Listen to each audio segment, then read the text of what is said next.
Reka twizere ko mukomeje kugubwa neza aho muherereye hose inshuti bavandimwe bakunzi ba Nzuri Business Group Limited. Nkuko mubimenyereye rero umunsi ku wundi tubagezaho imari ziba ziri ku isoko zijyanye n'imitungo itimukanwa, yaba igurishwa cyangwa se ikodeshwa nkuko rwose twabyiyemeje. Nkuko rero muri kubibona ku mashusho yanyu, tujya kubereka inzu nziza cyane cyangwa se kubatambagiza inzu nziza cyane ya kadastre. Iyi nzu rero ikaba iri hano mu mujyi wa Kigali mu karere ka Gasabo mu murenge wa Kimironko, ahazwi cyane nka Kibagabaga karitsiye mwakunze muri benshi cyane. Tubazana inzu nziza ya kadastre nini cyane. Ni inzu ifite ibyumba bine binini byo kuryamamo, ikagira douche na toilette eshatu, ikagira salon nini, salle à manger, cuisine ndetse na stock. Iyi nzu rero ikagira na annex yayo igizwe n'icyumba twakwita icy'umukozi, birumvikana, igikoni cyo hanze, stock ndetse na douche na toilette byo hanze.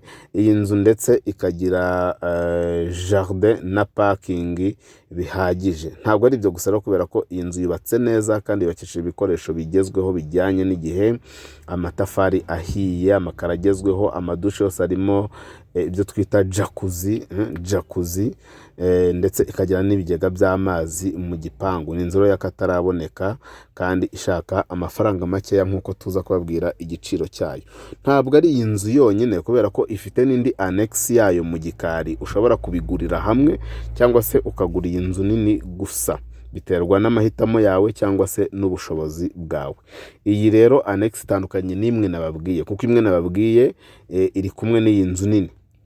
Iyo yindi rero ngiye kubabwira ni inzu iri ukwayo, ifite ndetse na gate yayo, kuko iyo nzu ngiye kubabwira ni inzu n'ubundi iri ku cyangombwa kimwe n'iyi ngiyi. Ushobora kubigurira hamwe cyangwa ukagura imwe muri zo, noneho bakaguha icyangombwa cy'iyo uwaguze, indi nayo igasigara ikagurwa n'abandi cyangwa nyirayo akaba yayigumana.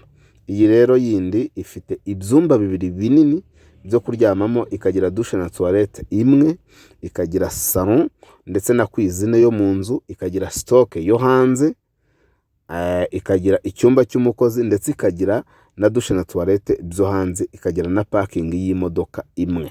Iyi nzu rero ushobora kuyigurana n'iyi nini nababwiye mbere, zose hamwe ukazigura kuri miliyoni 130 ziri negociable, miliyoni 130 ziri negociable.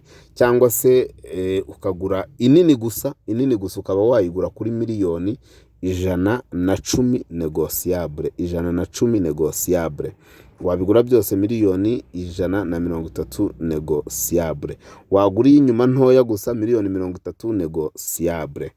Yes, ibindi bisobanuro wenda mushaka kuduhamagara kuri za contact zacu, murazizi mwese. Ariko icyo nababwira cyo nuko izi nzu ziri mu kibanza gifite ubuso burenga metero kare 500 zose hamwe, kandi zikaba ari inzu ziri moderne, ari inzu zujuje ibisabwa byose, ari inzu ziri muri karitsiye nziza nka Kibagabaga mwese muzi, igezweho kandi ikunzwe na buri wese. Ngira ngo nta muntu utakwifuza gutura Kibagabaga cyangwa se kugira umutungo Kibagabaga, ahantu heza. Ushaka rero gusura izi nzu ukagura imwe muri zo cyangwa ukazigura zose, waduhamagara kuri za nimero zacu mumaze kumenyera muri benshi, arizo 0788 48 67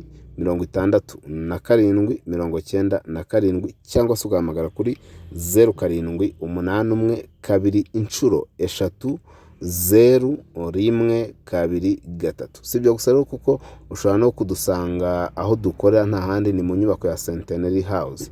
Muri Centenary House, mu nyubako ya Centenary House muri etage ya kabiri, ukizamuka muri asanseri ukata iburyo bwawe ukahita ugera kuri Nzuri Business Group Limited. Ari nako ushobora kudusanga ku zindi mbuga nkoranyambaga zacu, arizo Instagram, Facebook page, Twitter, hose n'ubundi twitwa Nzuri Market. Kandi rero subscribe kugira ngo ukomeze gukurikirana ibikorwa byacu, kandi ubashe kubona imari nziza ugura, cyangwa se nawe ubashe kubona abakiriya bakugurira imari yawe waba ushaka kugurisha. Kuko iwacu muri Nzuri Business Group Limited umukiriya ni umwami.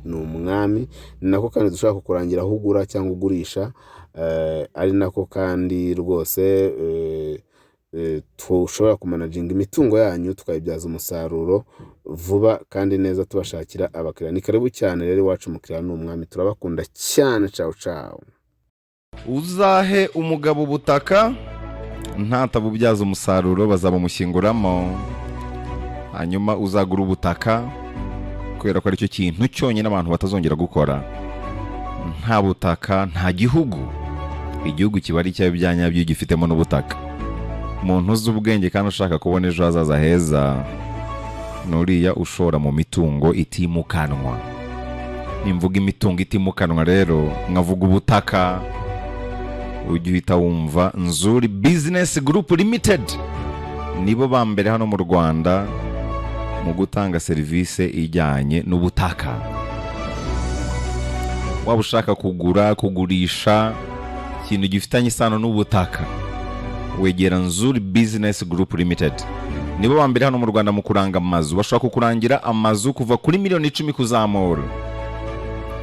Bashobora kukurangira ibibanza kuva kuri miliyoni 4 kuzamura mu gihugu hose n'umujyi wa Kigali urimo. Nzuri rero yubahwe n'ubukombe muri kino gihugu.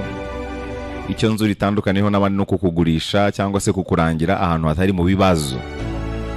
Nzuri gufasha kugura ahantu hatari mu manegeka, hatari mu gishanga, hatari mu litije, bakanagufasha guhitamo neza. Banabafasha gucunga neza imitungo yanyu itimukanwa, bakabafasha kuyibyaza umusaruro. Bakabakorera mu mujyi wa Kigali muri Centenary House muri etage ya 2.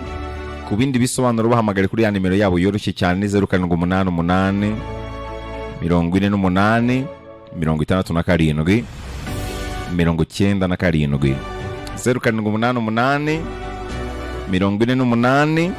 48 67 97.